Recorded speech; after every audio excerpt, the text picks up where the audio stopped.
네, 다 함께 자리에서 일어나셔서 찬송가 625장 찬양드림으로 오순절 후 7번째 주일 예배를 하나님 앞에 드리겠습니다.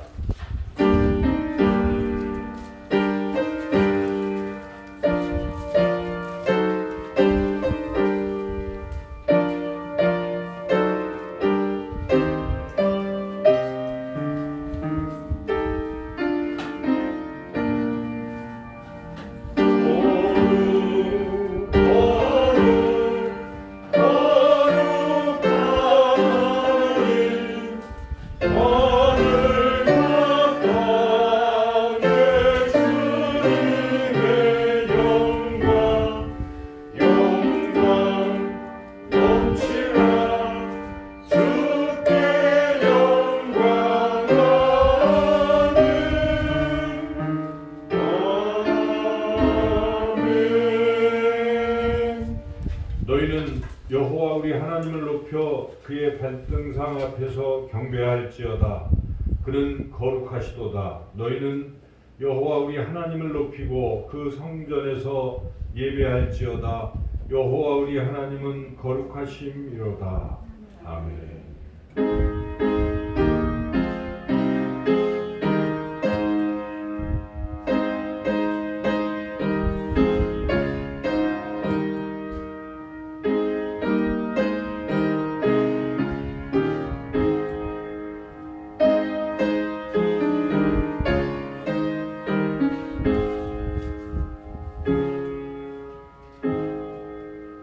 사랑과 은혜가 충만하신 좋으신 아버지 하나님, 이 코로나의 엄중한 상황 속에서도 저희들을 지켜주시고 또한 이렇게 믿음을 주셔서 오늘도 거룩한 주일 하나님 앞에 불러주시고 예배로 영광 돌리게 하심을 감사드립니다.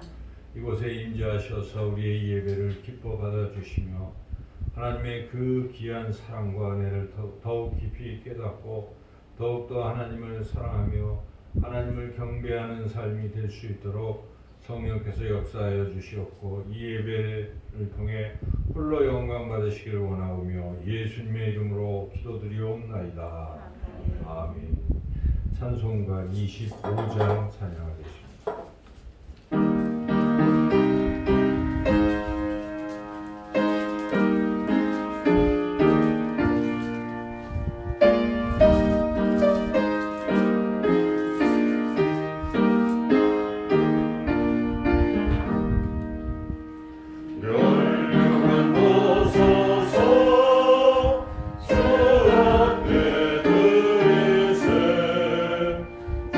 천상의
55번 시편 127편 말씀 한 절씩 교독하겠습니다. 여호와께서 집을 세우지 아니하시면 세우는 자의 수고가 헛되며 여호와께서 성을 지키지 아니하시면 가축들이 깨어 있으니 헛되도다. 너희가 일찍이 일어나고 늦게 누우며 수고의 떡을 먹음이 헛되도다. 그러므로 여호와께서 그의 사랑하시는 자에게는 잠을 주시는도다. 보라, 자식들은 여호와의 기업이요 교인에게는 그의 상급이로다. 젊은 자의 자식은 장사의 수중의 화살 같으니 이것이 그의 화살통에 가득한 자는 복되도다. 그들이 성문에서 그들의 원수와 담판할 때에 수치를 당하지 아니하리로다. 아멘. 한 주간의 우리의 삶을 돌이켜보며 우리가 지은 죄와 허물을 하나님 앞에 고백하는 기도를 드리겠습니다. 주보의 기도문으로 함께 기도드리겠습니다. 긍휼이 풍성하신 하나님 아버지, 저희들은 아무런 소망이 없었습니다. 죄와 더불어 먹고 마시다가 멸망에 갈 인생들이었습니다. 그러한 저희들을 예수님의 십자가 공로로 의롭다 인정하여 주시고 사망의 권세에서 구원하여 주셨습니다. 하지만 저희들은 하나님께서 예수님을 통해 베풀어 주신 이 모든 은혜를 잊고 살았습니다. 우리의 인생 여정 속에 하나님의 자녀다운 모습이 나타나지 않았습니다. 예수님을 만나기 전의 모습으로 다시 돌아가 여전히 원망과 탄식 속에서 하루하루를 살아가고 있습니다. 지난 한 주간도 저희들의 생각은 불의하였고 말은 누추하며 행동은 비루했습니다. 오 사랑이 많으신 하나님, 우리의 모든 죄를 용서하시고 이제부터는 구원받은 성도답게 하나님의 자녀답게 바르고 온전한 믿음을 지키며 살게 하옵소서. 예수님의 이름으로 이 고백의 기도를 드립니다. 아멘. 계속해서 하나님과 나만이 아는 은밀한 제도 고백하겠습니다.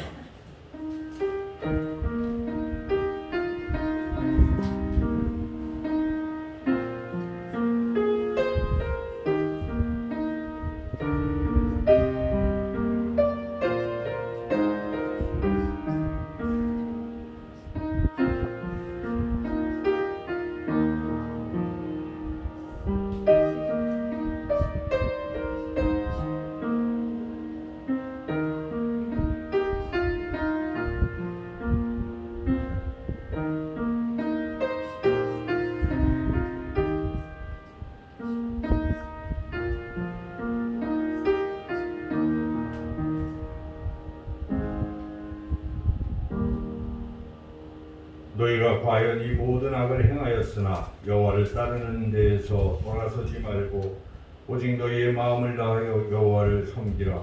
여호와께서는 너희를 자기 백성으로 삼으신 것을 기뻐하셨으므로 여호와께서는 그의 크신 이름을 위해서라도 자기 백성을 버리지 아니하실 것이요. 아멘. 찬송가 95장 찬양하겠습니다.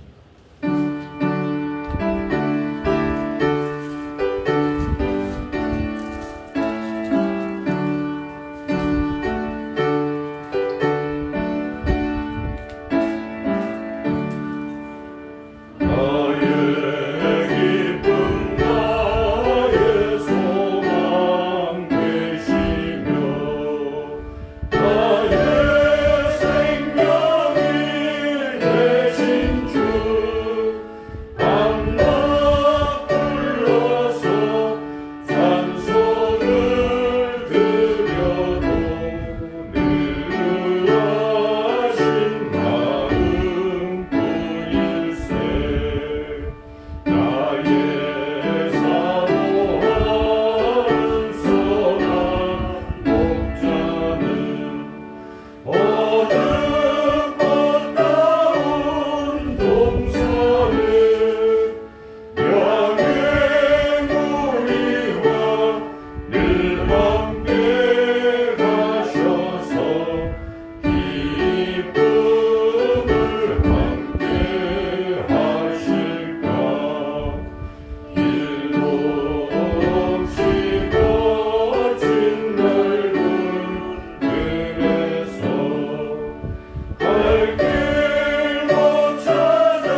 우리를 대표해서 기도 인도하시겠습니다.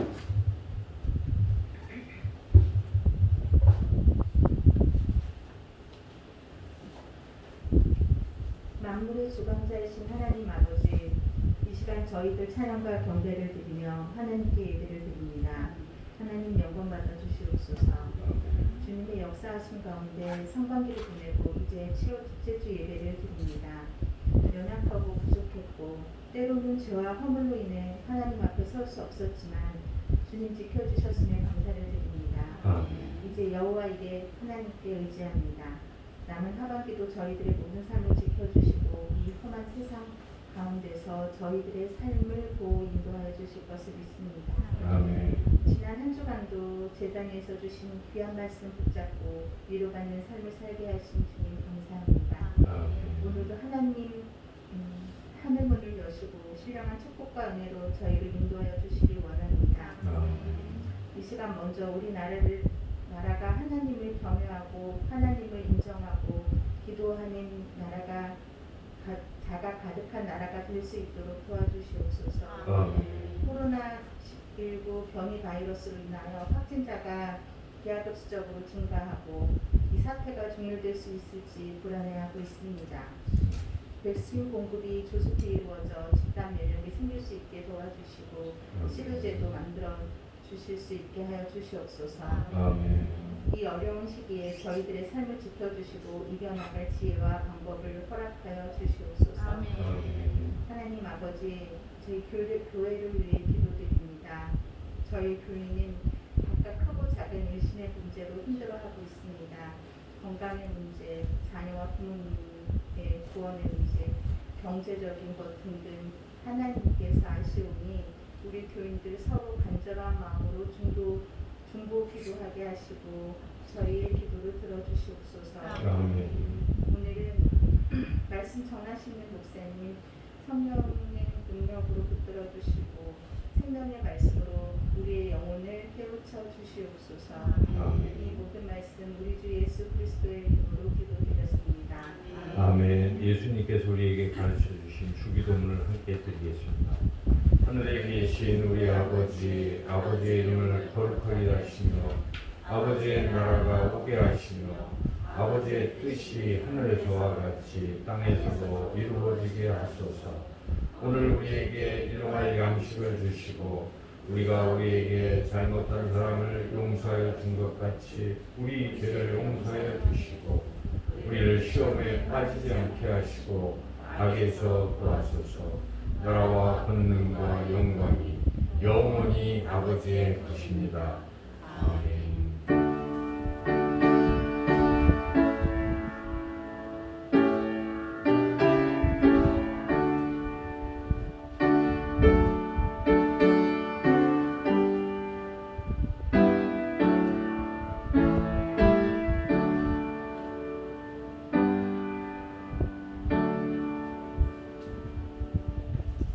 이 시간 하나님께서 우리에게 주시는 말씀은 신약성경 마가복음 말씀입니다. 마가복음 6장 14절부터 29절까지 말씀입니다. 신약성경 62쪽에 있습니다. 마가복음 6장 14절부터 29절까지 말씀입니다. 하나님의 말씀을 제가 공독하겠습니다. 이에 예수의 이름이 드러난지라 헤롯 왕이 듣고 이르되 이는 세례요한이 죽은 자 가운데서 살아났도다. 그러므로 이런 능력이 그 속에서 일어나느니라 하고 어떤 이는 그가 엘리야라 하고 또 어떤 이는 그가 선지자니 옛 선지자 중에 하나와 같다 하되 헤롯은 듣고 이르되 내가 목뵌 요한 그가 살아났다 하더라. 전에 헤롯이 자기가 동생 빌립의 아내 헤로디아에게 장가든 고로 이 여자를 위하여 사람을 보내어 요한을 잡아 옥에 가두었으니 이는 요한이 헤롯에게 말하되 동생의 아내를 취한 것이 옳지 않다 하였음이라. 헤로데아가 요한을 원수로 여겨 죽이고자 하였으되 하지 못한 것은 헤롯이 요한을 의롭고 거룩한 사람으로 알고 두려워하여 보호하며 또 그의 말을 들을 때에 크게 번민을 하면서도 달갑게 들음이러라. 마침 기회가 좋은 날이 왔으니 곧 헤롯이 자기 생일에 대신들과 천부장들과 갈릴리의 귀인들로 더불어 잔치할세.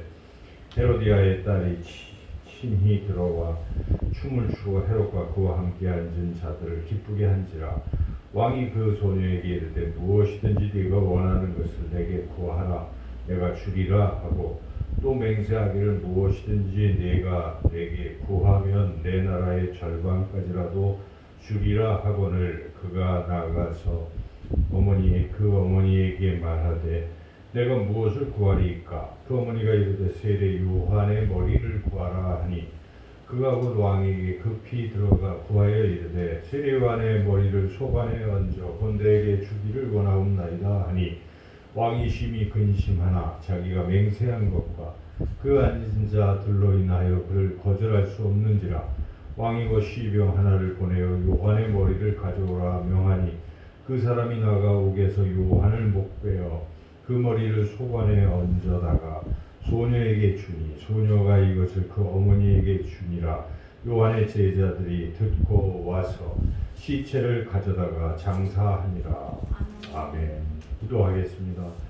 하나님 아버지, 이 시간에 하나님의 말씀을 듣기로 합니다. 하나님의 귀한 뜻을 잘 깨달을 수 있도록 부족한 자의 입술과 생각을 주관하시고 또 우리 듣는 모든 심령의 길을 활짝 열어주시기를 간절히 원하옵고 예수님의 이름으로 기도드리옵나이다. 아멘. 네, 오늘 말씀은 이 세례 요한의 순교 이야기입니다.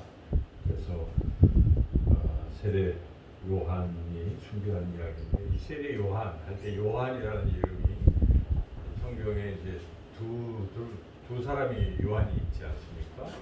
예수님의 12제자 중에 한 사람이 요한이 있고 그리고 세례 요한이 있습니다. 그래서 이 세례 요한은 예수님의 길을 미리 예비한 사람입니다. 특별히 세례를 베풀어서 예수님이 앞으로 오셔서 성령으로 세례 베푸실 것을 미리 준비하고 이제 예표한 그런 사람이죠. 그래서 이 세례 요한 이야기인데 이 세례 요한이 오늘 말씀에서 우리가 읽은 대로 바른 말 하다가 의를 위하여 바른 말을 하다가 그만 목베어서 순교당했다는 그런 이야기입니다. 네, 우리가 이제 이런 말씀을 읽을 때 하나님 우리에게 무엇을 말씀하시려고 이 이야기를 우리에게 들려주시는가. 그래서 우리가 성경을 읽을 때는 제일 중요한 게 하나님의 뜻이 무엇인가를 아는 것입니다. 그래야 되지 않겠습니까? 우리가 다른 사람과를 대화를 할 때도 그 사람이 의도하는 게 뭔지를 빨리 파악을 해야 됩니다. 이걸 잘 파악을 못하면 동문서답하고 엉뚱한 얘기 자꾸 하다가 서로 대화가 안 되는 거죠. 그래서 항상 남의 얘기를 잘 듣고 무엇을 얘기하려고 하는가. 그분이 직장의 상사면 상사는 나에게 무엇을 원하는지를 빨리 알아야 됩니다. 그래서 거기에 맞춰서 일을 하면 유능한 사람이 되는 것이고 아무리 열심히 해도 상사가 원하는 것과 반대로 하면 뭐 안 되지 않습니까? 그래서 그 사람은 얼마 있다가 직장에서 계속 할 수가 없어요. 그래서 항상 이 남의 뜻을 잘 이해하는 게 중요한데 우리가 하나님의 뜻을 알아야 됩니다. 그 사람의 뜻을 알면 그 뜻대로 행하는 거죠. 이게 이제 신앙의 좋은 사람의 모습인 것이죠. 자기 뜻, 자기 생각이 중요한 게 아닙니다. 항상 그것은 뭐 신앙과 상관이 없는 것입니다. 항상 하나님의 뜻을 알고 그 뜻에 자기를 맞추는 거예요. 믿음으로 그걸 조정을 해서 어찌하든지 하나님의 뜻대로 살아가는 것. 그러한 삶이 올바른 신앙인의 삶이고 그렇게 살고 마지막 생을 마감하면 하나님 앞에 섰을 때 칭찬받는 것입니다. 너는 내가 원하는 뜻대로 살았구나 하고 칭찬하는 것입니다. 근데 하나님의 뜻과 오히려 반대되게 그거 좋지 않은 거죠. 심한 사람은 우리가 몇 주 전에 설교 말씀을 통해서 성령을 회방하는 사람, 용서를 못 받는다는 거 우리가 말씀 통해 듣지 않습니까? 성령은 하나님이십니다. 하나님의 영, 하나님의 뜻을 회방하는 사람, 그 뜻을 어기는 사람은 용서도 받지 못할 정도로. 그러니까 우리가 하나님의 뜻을 아는 건 참 신앙에서 중요해요. 성경을 읽을 때도 이제 하나님의 뜻을 잘 알아야 됩니다. 그래서 설교자가 필요한 것입니다. 목회자가 그래서 필요한 것입니다. 목회자 다른 다 우리가 서로 비슷비슷해도 목회자는 말씀을 훈련받은 사람이고 하나님의 뜻을 늘 묻고 그 뜻을 자꾸 깨달아서 전하는 거죠. 그래서 오늘 이 본문을 통해서 하나님의 뜻이 무엇인지 우리가 잘 알아야 되는데, 그래서 이 부분을 읽을 때는 항상 앞뒤를 잘 살펴봐야 돼요. 글이라는 것은 흐름이 있습니다. 그걸 우리가 문맥이라고 하지 않습니까? 그냥 뚝 떨어져서 읽는 게 아니에요. 잘못 읽으면 여러분이 이렇게 막 오늘 어떤 말씀이 내 말씀입니까 하고 막 지적거리다가 탁 하고 손가락 찍어서 하면 어떻게 됩니까? 그게 잘못된 거예요. 가론 유다가 못 배웠다. 이거 뭐예요? 내가 죽는다는 말인가? 그런 게 아니잖아요. 그러니까 항상 성경은 흐름이 있어요. 앞뒤를 잘 살펴봐야 돼요. 그래서 이 말씀이 앞뒤에 어떻게 연결되는가 우리가 잘 알아야 하나님의 뜻을 바르게 알 수가 있습니다. 오늘 말씀은 특별히 앞뒤의 이 흐름을 잘 이해해야 이 본 뜻을 우리가 알 수가 있는데, 오늘 이 14절에서 29절은 세례요한이 죽었다는 얘기고 목배에서 순교했다는 얘기고 그 앞에가 무엇입니까? 연결이 된 것인데, 지금 7절에서 13절까지는 제자들이 전도를 막 했다는 얘기예요. 전도를 했어요. 그렇죠? 전도를 한 얘기고, 이 세례요한이 얘기가 끝나고 다시 이제 30절이 또 무엇입니까? 30절 읽어보겠습니다. 사도들이 예수께 모여 자기들이 행한 것과 가르친 것을 낱낱이 보아하니, 전도를 보고했다는 얘기입니다. 그러니까 전도를 하고 전도를 보고하는 게 그냥 연결이 되면 됐었어요. 그죠? 그런데 지금 불쑥 이 사이에 세례요한의 죽는 이야기가 들어갔다는 거예요. 그러니까 이게 어떤 하나님의 깊은 뜻이 있다는 것이죠. 마가라는 사람을 통해서 하나님께서 우리에게 뜻을 알려주기를 원하시는 것이고요. 우리 이 뜻을 잘 깨달아야 되는데, 우선 이 14절에 이해라는 말이 참 중요하죠. 이해라는 것은 앞에 7절에서 13절까지 일이 있으니까 이렇게 됐다는 것이죠. 그러니까 앞에서 예수님의 제자들이 지금 예수님께서 둘씩 짝지어가지고 전도를 시켰어요. 나가서 막 전도를 했습니다. 전도하고 나니까 어떤 일이 벌어졌는가 하는 것입니다. 우리가 14절 읽어보겠습니다. 이에 예수의 이름이 드러난지라. 여기까지만 읽어보겠습니다. 자, 그래서 전도한 결과 어떤 일이 일어났습니까? 예수의 이름이 드러났다. 아, 그렇구나. 우리가 오늘 이 말씀을 통해서 하나님의 뜻을 깨달을 수가 있습니다. 전도하면 그 결과 뭐가 된다는 것입니까? 예수님의 이름이 드러나게 된다는 것입니다. 그러니까 전도는 그것입니다. 근데 우리가 이걸 착각을 해서 전도를 하면 우리 교회가 부흥한다, 우리 교회에 사람들이 많이 모인다, 이렇게 하면 틀린 얘기예요. 설령 우리 교회 안 올지라도 전도를 했더니 그분에게 예수님이 알려졌다, 된 것입니다. 여러분, 이게 본질이에요. 본질. 그래서 전도의 본질은 예수님을 전하는 데 있어요. 예수님을. 그래서 우리가 항상 잊지 말아야 될 게, 전도한다 그러면 예수님을 전하는 것입니다. 좀 쉽게 얘기한다면, 우리가 물론 코로나 전에 전도하잖아요. 그럼 밖에 나가서 교회 오세요, 예수님 믿으세요, 교회 오세요 하잖아요. 근데 자칫 잘못하면은 우리 교회 오라는 것에 너무 목적을 두니까 이게 식상한 것이고 잘못될 수가 있어요. 설령 우리 교회를 안 올지라도 예수님을 믿으면 되는 것입니다. 그러니까 여러분, 강조점을 예수님 믿으세요. 교회 다닌다고 하면 어떻게, 아유 감사합니다, 우리 함께 예수님 잘 믿으면 좋겠습니다 하고 끝내면 되는 것이죠. 그분이 그 교회에서 신앙생활을 잘 하면 되는데, 그 남의 교회 다니는 사람까지 막 이렇게 옮겨놓고 해버리면 이거 뭐 하나님 기뻐하시지 않습니다. 여러분, 그렇죠? 우리는 하나님 기쁘시게 하려고, 하나님의 뜻을 이루려고 신앙생활을 하는 것이지, 어떤 다른 목적을 가지고 신앙생활을 해서는 나중에 하나님 앞에 가서 칭찬 못 받습니다. 그렇지 않습니까? 그래서 우리는 어찌하든지 전도할 때는 핵심이 예수님을 드러내는 일이다. 이것을 우리가 잊으면 안 되겠습니다. 그런데 예수님을 드러낼 때 이게 참, 물론 복음을 이렇게 전해서 예수님이 어떤 분이신지를 알려주시고 이렇게 하는 거죠. 결국. 그런데 잘 생각해 보면요, 이미 전도가 딱 시작이 되면 어떻습니까? 저 사람은 교회 다니는 사람, 바로 우리가 예수님이 되는 거예요.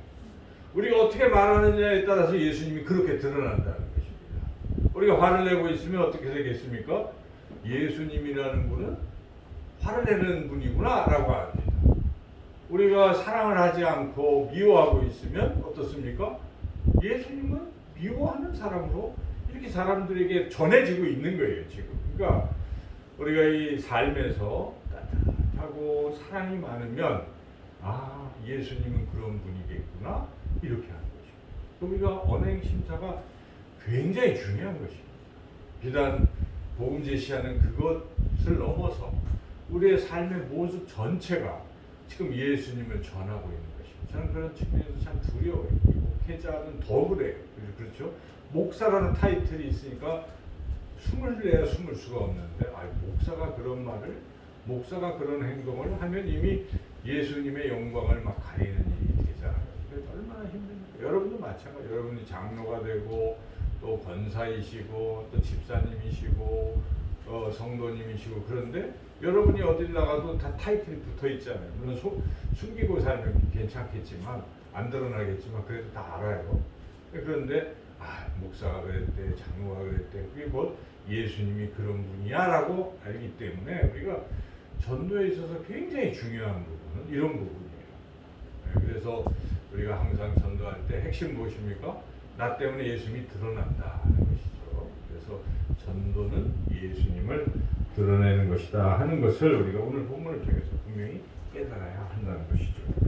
두 번째는 이 오늘 본문을 통해서 우리가 깨달아야 할 것은, 우리 예수님은 의를 위해서 죽으신 분이시다 하는 것입니다. 여기 지금 세례 요한이 의를 위해서 죽었잖아요. 이 내용을 읽어보면 어떻습니까?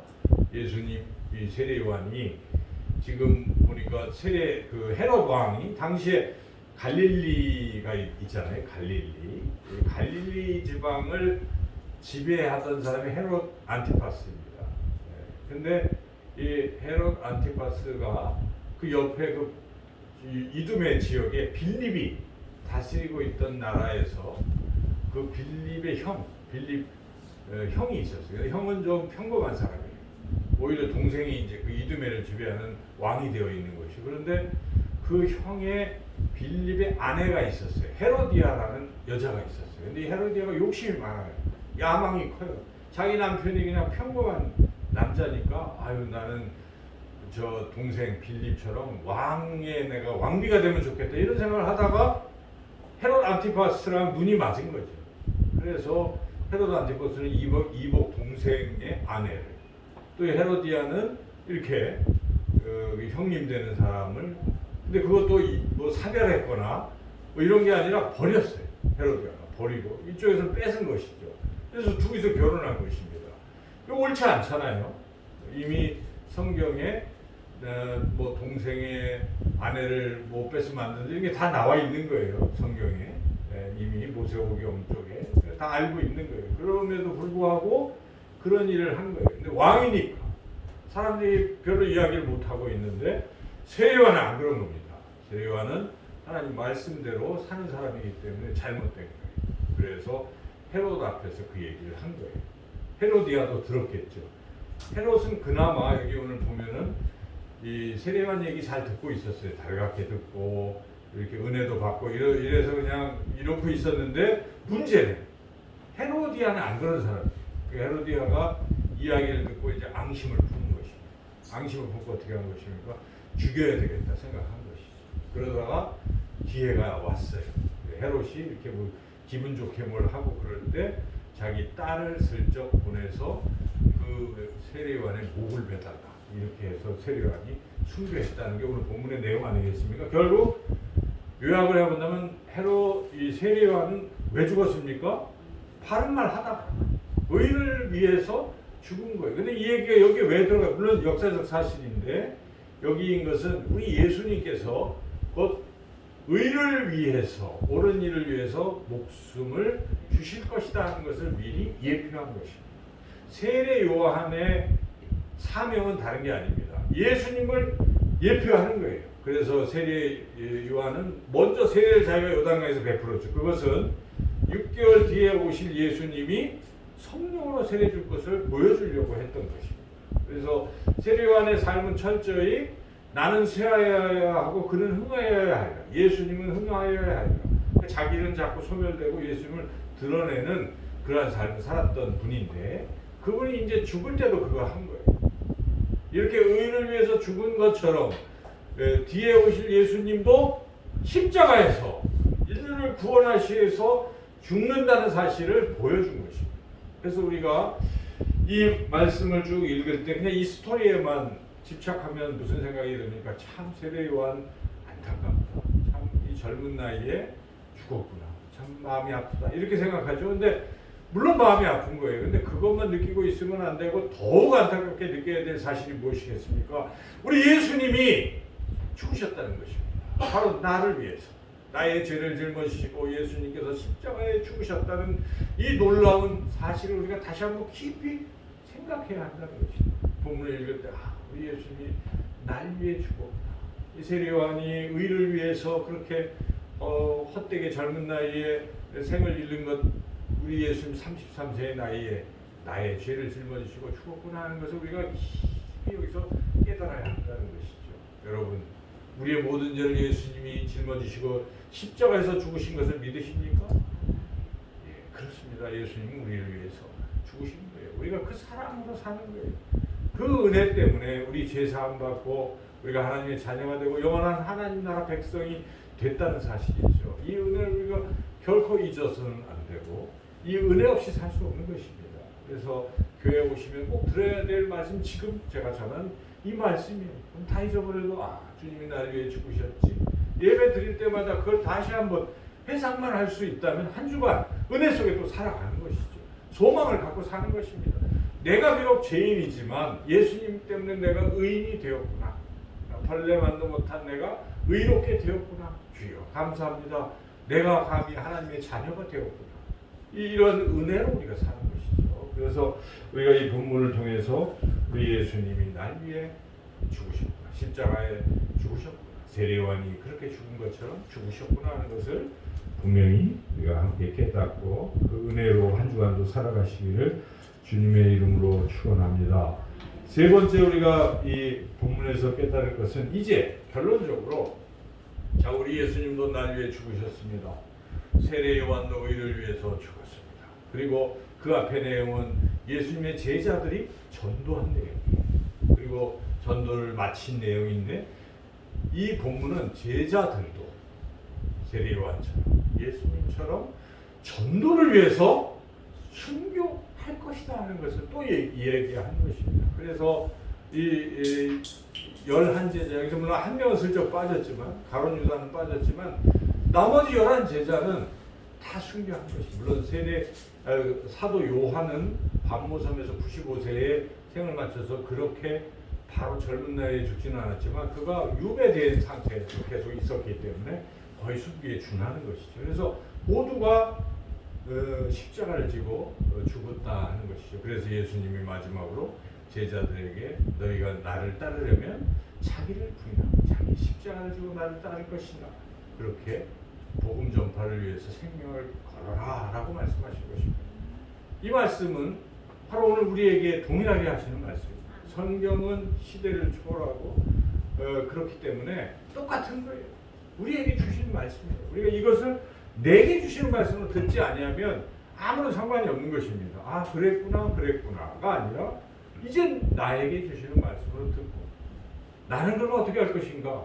물론 우리가 당장 순교하기는 어려울 것입니다. 그러나 그런 심정으로 순교자의 심정으로 우리가 멈춰서는 안 될 일이 무엇이겠습니까? 전도입니다. 전도. 지금 강조하는 것은 전도 아니겠어요? 예수님을 나타내는 삶. 이 전도를 통해서 영혼을 구원하는 이 일을 위해서는 아무것도 우리가 아끼지 말자 하는 것입니다. 우리가 어떤 두려움도 우리가 넘어서야 된다. 이런 말씀을 오늘 하나님에게 주신 것입니다. 지금 우리가 코로나 이 시대에 전도하는 게 쉽지가 않습니다. 그렇지 않습니까? 옛날 방식으로는 이제 안 됩니다. 옛날 방식처럼 뭐 봄이나 가을이면 교회마다 뭐 합니까? 전도 초청잔치. 그거 하는 교회가 지금 어디 있습니까?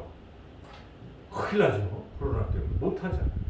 그러니까 지금 이제 백신을 맞는다고 해도 이게 비대면 이런 가능성은 계속 될 수 있어요. 델타 변이 또 다른 변이. 그래서 우리가 이 방법을 바꿔야 되는 것이죠. 이러한 상황을 계속 우리가 과거의 방법을 그대로 답습하기는 어려울 것입니다. 여튼 이거 안 됩니다. 지금. 그 다음에 노방전도 되겠습니까? 요즘 사람들이 만지기도 싫어하잖아요. 접촉만 해도 이거 감염되는데 거기 누가 나가서 그렇게 하고 있어봐요. 당장 그 경찰에 고발될 것입니다. 그러니까 지금 이 노방전도도 안 되는 것입니다. 안 되는 것입니다. 자, 그러면 우리가 에휴 안 되는 거니까 그냥 하지 말자, 안 해도 된다라고 생각하는 것은 틀린 생각이죠. 오늘 말씀을 보면 코로나가 있어도 전도를 멈추면 안 되는 것입니다. 세례요한도 제자들도 예수님도 생명을 걸고 했는데 우리가 그 코로나 때문에 안 한다는 건 있을 수가 없어요. 전도해야 됩니다. 코로나 시대에도 전도를 해야 됩니다. 문제는 어떻게 전도할 것입니까? 이죠. 근데 잘 생각해 보면 코로나 시대이기 때문에 전도가 더 수월해진 측면이 있다는 것입니다. 그러니까 이걸 잘 알아야 되는데 첫째는요, 영적 갈급함이 더해졌다는 것입니다. 이게 다 차단되니까. 그래서 코로나가 발생하고 계속 그 사람들의 마음을 조사를 해봤는데 구글에서 검색하는 단어를 조사를 해보니까요, 코로나 전과 후에 바뀐 게 있어요. 기도라는 단어가 코로나 전보다 이후에 2배 이상으로 폭증했다는 것입니다. 사람들이 기도가 뭐냐에 대한 관심이 늘었다는 것이 그만큼. 그러니까 지금 영적인 세계를 더 갈급해하고 있어요. 지금. 물론 교회가 코로나 때문에 여러 가지 이미지를 좀 좋지 않게 했지만은, 그러나 사람들의 마음은 어떻습니까? 이런 영적인 문제에 대한 갈급함이 있어요. 안 그러겠습니까? 여러분 코로나 때문에 지금은 조금 방심하고 있지만 초기에 어땠습니까? 죽을까 두려운 마음들이 있고, 그러니까 이게 죽으면 어떻게 되나 뒤의 세계를 생각하지 않을 수가 없어요. 인간은 누구나 죽음이라는 문제는 심각한 것이에요. 당장 손 놓고 죽는다고 하니 이게 지금 사는 것 자체도 무슨 의미가 없을 수도 있고, 죽음 이거는 실제로 직면할 상황이기 때문에 그때쯤 되면은 사람들은 죽음 이후를 생각하고 결국 영적인 세계를 생각하지 않을 수가 없는 것이죠. 그래서 오히려 지금은 이 영적 갈급함이 더 증대됐다고 보는 것이죠. 그러니까 전도가 더 쉽다는 측면이 있다는 것이죠. 또 하나는 관계죠, 관계. 그전에는 그냥 누구나 만나잖아요. 다 만나니까 별로 만남의 중요성을 몰랐어요. 그런데 지금 코로나가 터지고 나니까 만나기가 얼마나 어렵습니까? 이제는 내일부터는 가족도 못 만나요. 저녁 때는 2명만 만나고 3명 안 되잖아요. 법적으로 금지됐습니다. 지금은. 자, 이런 시대에 사람과의 관계가 너무 갈급하지 않겠어요? 그 전에 만났던 이런 것들이 못하니까 더 사람들은 만나고 싶은 것입니다. 자, 이러한 관계. 자, 2가지 측면에서 전도는 더 잘 될 수 있다 하는 것입니다. 문제는 방법의 문제예요, 방법. 그냥 사람은 자꾸 옛날 것만 고집하면 아무것도 이룰 수가 없습니다. 바꿔야 돼요. 바꿔야 돼요. 우리가 왜 개혁교회라고 합니까? 장로교는 개혁교회라고 하죠. 개혁교회. 개혁은 바뀐다는 뜻이에요. 다 바뀌어요. 그러나 주의할 게 있어요. 바뀌지 않을 게 있고 바뀌는 게 있어요. 본질과 비본질이 있는데, 바뀌지 않는 것은 복음입니다, 여러분. 예수님을 믿으면 구원받는다는 이것은 절대 불변의 사실입니다. 오직 예수님을 통해서만 우리가 구원받는다는 것은 절대 안 변합니다. 그러나 예수님을 믿으면 구원받는다는 이 사실을 전함에 있어서 전하는 방법은 바뀔 수 있습니다. 과거에 우리가 이 대면으로 했을 때는 대면 방식이 효과적이었지만 지금은 어떻습니까? 효과적이 아니에요. 오히려.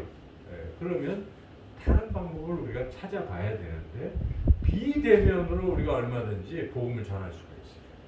핵심은 복음 전파예요. 사실은 관계는 하나의 과정이고요. 결국 여러분들이 교회로 데려와서 목사들이 하는 게 무엇입니까? 복음을 제시하는 거예요. 예수님 믿으면 구원받습니다. 예수님을 믿으십시오. 예수님을 영접하십시오. 이거 전하는 건데 여러분들 전할 수 있잖아요. 이거 안 전하면 아무리 관계가 좋고 교회 생활 아무리 오래 해도 아무 소용이 없어요. 예수님 만나지 않고 믿지 않는데 무슨 소용이 있겠습니까? 그러니까 결국은 그걸 해야 돼요. 최종적으로 뭘 해야 되겠습니까? 전해야 돼요. 복음을 전해야 돼요. 근데 지금은 이렇게 전하기가 어렵다면 우리가 어떤 방법을 통해서 해야 되겠습니까? 여러분 SNS를 활용하자는 것입니다. 여러분 전도할 수 있어요. 그렇죠? 여러분들이 직접 말하기 오히려 어려웠는데 글을 통해서 예수님 이 복음의 좋은 글을 전도하고 싶은 사람한테 보내주는 거예요. 그러면 그거 안 읽겠습니까? 요즘 그렇지 않아도 관계도 이렇고 그리고 영적으로 갈급한데 그게 눈에 들어옵니다. 그래서 복음이 전파될 수 있어요. 근데 우리가 코로나라는 핑계로 이거를 지금 안 하고 있다면 이게 직무유기 아니겠습니까? 그래서 오늘 본문을 통해서 우리가 전도해야 되는데 이 방법을 활용하죠. 또 교회는 교회대로 이런 비대면 예배가 중요한 좋은 점이 있어요. 이게 전파가 되면 얼마나 좋겠습니까? 그래서 그렇게 하시고 두 번째는 옛날부터 이 전도가 잘 되는 것은 관계 전도입니다. 오이코스 전도라는 것은 이 초대교회 때 쓴 방법인데 그것은 그냥 조금씩 모여서 삶을 나누고 전도하는 겁니다. 오이코스가 집이라는 뜻인데 그 우리가 참 좋은 기회예요. 이 코로나 때문에 가족들이 모일 수가 있습니다. 가족 외에는 모이지 못해요. 오히려. 그러면 얼마나 좋습니까? 가족들이 집에서 이렇게 있으면 다른 사람하고 만남도 좀 줄어들었고 가족 전도를 하는 것입니다. 가족 전도 가능합니다. 여기서부터 시작해야 돼요. 그래서 이제 다음 주부터는 우리가 비대면 예배잖아요. 얼마나 좋습니까? 2주간 기회예요. 2주간 이 예배의 시간을 철저히 활용해서 가족이 모여서 예배 드리는 거예요. 그래서 삶을 나누고 전도하는 것입니다. 자, 이런 시간들을 통해서 가장 가까운 사람들, 코로나이기 때문에 만남의 그 한계가 상당히 좁잖아요. 많은 사람 못 만난다. 아주 친한 사람 외에는 못 만나지 않습니까? 그 사람들에게 여러분들이 복음을 전하는 것입니다. 그런데 복음을 전하기 전에 해야 될 중요한 일은 무엇입니까? 관계를 잘 맺어야 되는데 관계에서 삶으로 전도를 해야 돼요. 내 말이 곱고 내 행동이 선하고 내가 사랑을 베풀고 이러면 말을 안 해도 벌써 다 이게 알잖아요. 아, 참 좋다. 그렇게 하는 것입니다. 그래서 삶에서 그냥 그리스도인의 모습으로 소금으로 빛으로 선하게 하나님의 그 영광을 자꾸 드러내면서 우리가 신실하게 살아가면 그것이 쌓이고 쌓여서 어느덧 전도가 되는 것이고 그럴 때 결정적으로 복음 제시는 꼭 하시면 영혼 구원이 이루어져요. 성령이 하십니다. 오늘 이 세례 요한의 죽음 이야기를 통해서 그렇구나. 이렇게 예수님을 드러내야 되겠다는 것이고 또 죽음도 불사하고 우리가 전도해야 되겠다는 마음을 갖고 이 코로나 시대에 맞게 여러분 그러나 마음의 열정이 있으면 자꾸 이런 방법을 생각하게 될 것입니다.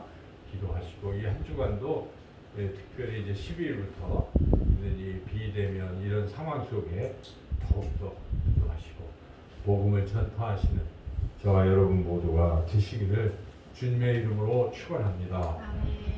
좋으신 하나님 감사합니다. 우리를 구원하신 그 은혜에 감사하고 우리에게 화목케 하라는 직책을 주셨사오니 코로나로 핑계하지 않고 이 엄중한 상황에서 오히려 더 기도하며 영혼 구원의 간절한 마음을 가지고 가까운 가족부터 또 지인들로부터 하나님 복음 전파하고 우리 삶이 늘 주님을 나타내는 귀한 삶 될 수 있도록 성령께서 또 한 주간도 인도하여 주시기 원하오며 예수님의 이름으로 기도드리옵나이다.